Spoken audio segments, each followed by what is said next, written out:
문희정의 외신 브리핑.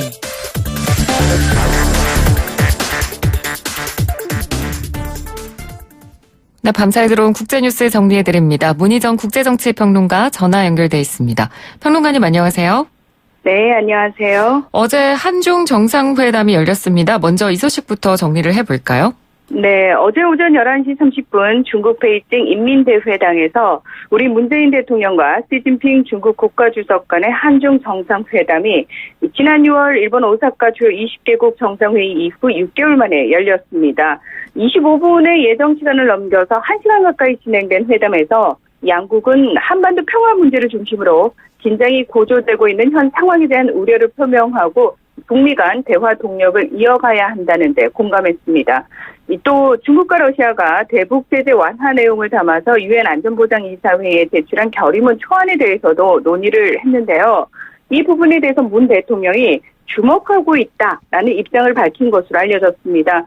사실 미국이 반대 의사를 분명히 하고 있는 상황에서 공식적으로 우리가 지지 의사를 밝힐 수는 없었지만 아마도 우회로인 남북경제협력을 통한 제재 완화 쪽에 암묵적인 동의를 한 것이 아닌가 이렇게 분석을 할 수 있고요. 네. 그리고 또 하나 이제 미세먼지 문제가 사실은 한중 간에 굉장히 좀 심각한 문제라고 할 수 있는데 네. 이 부분과 관련해서도 양쪽 국민이 체감하도록 실질적인 협력의 중요성도 강조한 것으로 알려졌습니다. 네.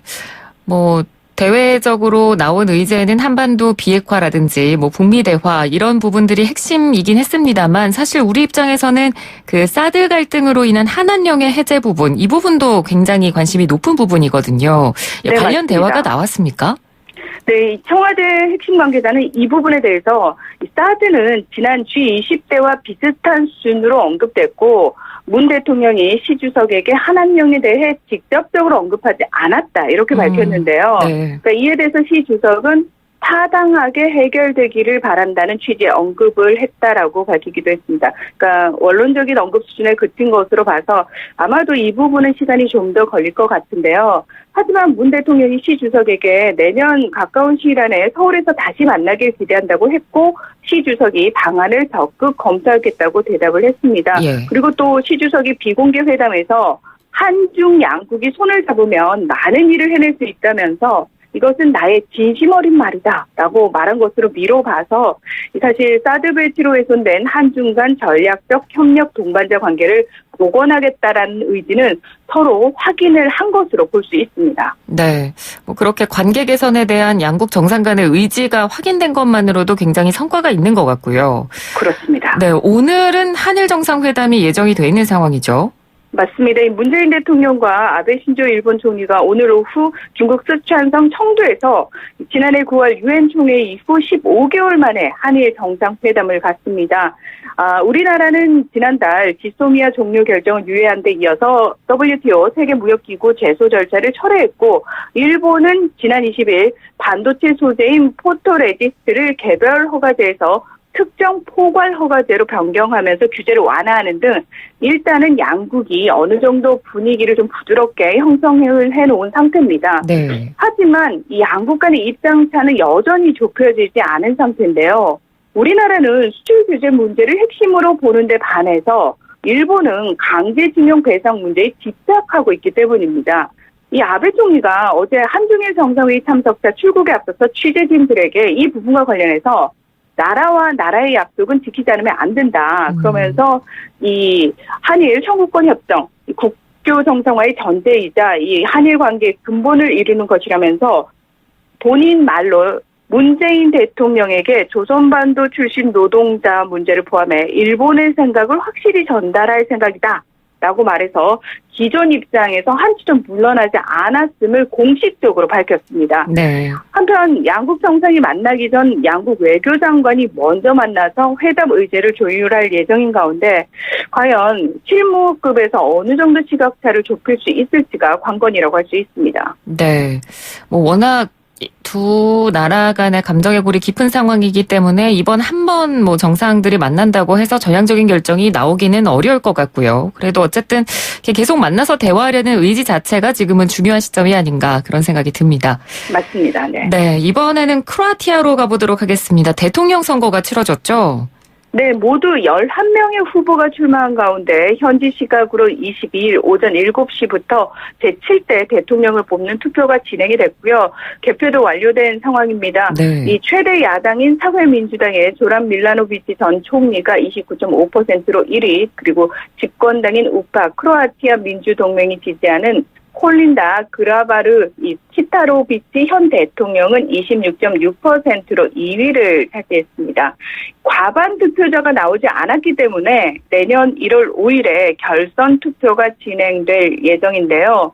이 크로아티아에서는 사실 대통령이 국가를 대표하면서 국방과 외교를 담당하긴 하지만 법률 거부권이 없고요. 대부분의 실권은 총리가 장악하고 있는 형태입니다.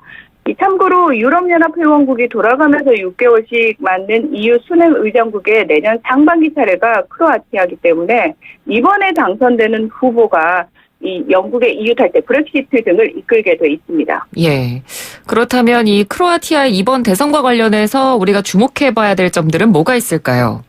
네, 이번에 1위를 사실 사회민주당 후보가 당선됐기 때문에 이렇게 많은 이제 언론에서 역정극이 벌어졌다 이런 얘기가 나오고 있는데요. 네. 실제로 2011년부터 2016년까지 총리직을 수행한 밀라노비치는 사법부의 독립을 갖춘 자유민주주의 구축과 소수자 존중, 평등한 국가 등을 공약으로 내걸어서 1위를 차지했지만 실제로는 우파 정당인 크로아티아 민주동맹 내에서 현 대통령을 지지하는 표와 그리고 24%를 얻어서 이번에 3위를 차지한 극우 성향의 무소속 후보인 미로슬라브 스코로를 지지한 극우파의 표가 나뉘었기 때문에 상대적으로 이제 이득을 봤다 이렇게 볼 수가 있습니다. 그러니까 따라서 결선 투표로 가면 어차피 우파와 극우파 유권자들이 결집할 가능성이 크기 때문에 이 크라바르 키타로비치 현 대통령이 당선될 확률이 높은 것으로 점쳐지고 있습니다.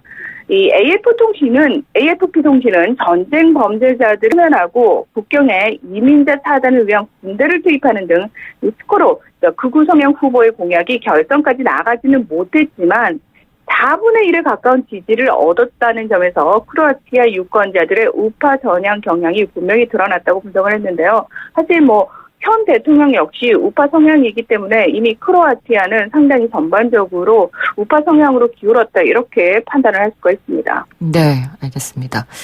자, 다음은 지난 4월에 화재가 발생했던 프랑스 노트르담 성당 소식이죠? 네, 맞습니다. 1991년 유네스코 세계문화유산으로 지정된 노트르담 대성당. 지난 4월 15일 발생한 화재로 18세기에 복원한 고딕 양식의 청탑과 또 12세기에 제작한 지붕의 목조 구조물이 모두 소실됐는데요. 화재 원인 아직 밝혀지지 않았다고 합니다. 하지만 소방당국은 전기 결함 또는 담배꽁초를 제대로 끄지 않아서 발생한 실화 가능성에 무게를 두고 있는 것으로 알려졌습니다. 이 프랑스 문화부는 노트르담 대성당 화재 이후 6개월간 복원 기금으로 10억 유로, 우리나라 돈으로 약 1조 2,800억 원을 모금했다고 밝히기도 했는데요. 네. 사실 이 노트르담 대성당에서 이 1789년 프랑스 혁명 이후 혁명군이 반카톨릭 정책을 펼치면서 1803년까지 강제 폐쇄돼서 미사가 열리지 않았던 이후 216년 만에 처음으로 크리스마스 미사를 열지 않는다는 안타까운 소식이 들려왔습니다. 대신 근처에 있는 생제르만 로세루아 성당에서 성탄절 자정 미사를 집단하기로 했다고 성당 측은 밝혔는데요. 참고로 이 노트르담 대성당 같은 경우에는 제2차 세계대전 당시 나치 점령 기간인 1940년부터 1944년에도 성탄절 미사를 진행했기 때문에 이번에 더욱 이 소식이 안타깝게 전해지고 있습니다. 네. 그러니까 노트르담 대성당이라는 곳에서 크리스마스 미사에 참석한다라는 거 신자들에게도 굉장히 큰 의미이기 때문에 아마 더 안타깝지 그렇죠. 않을까 그런 생각이 드는데 그러면 지금 재건은 어느 정도 이루어진 상황입니까?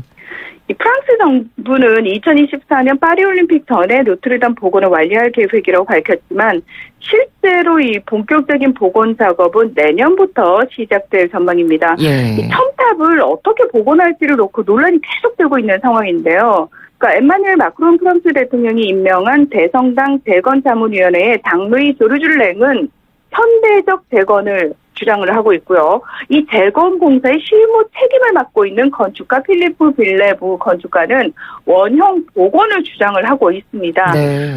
지난 4월 말 유고브 여론조사에 따르면 시민 54%는 노트르담을 예전과 같은 모습으로 다시 짓길 바란다고 답했는데요. 문제는 실제로 이 재건 공사를 진행하는 위쪽에서 논란이 되고 있기 때문에 어떻게 결정이 될지 좀 두고 봐야 될 부분 같습니다. 그리고 한편 이 작업과 관련해서 조금 주목해 봐야 될 부분이 있는데요. 네. 사실 노트르담 대성당 화재가 발생했을 때 전 세계적으로 굉장히 안타까워하지 않았습니까? 예. 그러면서 우리나라를 포함해서 미국도 마찬가지고요. 전 세계에서 이 복구 작업과 관련해서 지원을 제안을 했었습니다. 그런데 프랑스 그 당시 마크롱 대통령은 이 프랑스 국민의 힘으로 재건을 하겠다라고 모두 거절했었거든요. 네네. 그런데 이런 프랑스가 지난 11월에 중국과 공동복원 합의문에 서명을 했습니다. 네, 이게 굉장히 좀 특이한 부분인데요. 네. 중국 문화유산관리국의 대표인 리우 위즈 이사는 화재로 인한 노트르담 대성당의 첨탑 외벽은 석재지만 내부 골조는 목재로 되어 있는 점을 강조하면서 중국은 이 부분에서 탁월한 역량을 발휘할 수 있다. 이미 여러 곳에서 중국의 능력을 증명한 바 있다고 주장을 했습니다. 실제로 중국은 캄보디아의 앙코르와트 유적과 또 이탈리아의 고대 로마 유물, 또 미얀마의 바간불탑 등 다양한 문화재 복원 사업에 참여한 바 있는데요.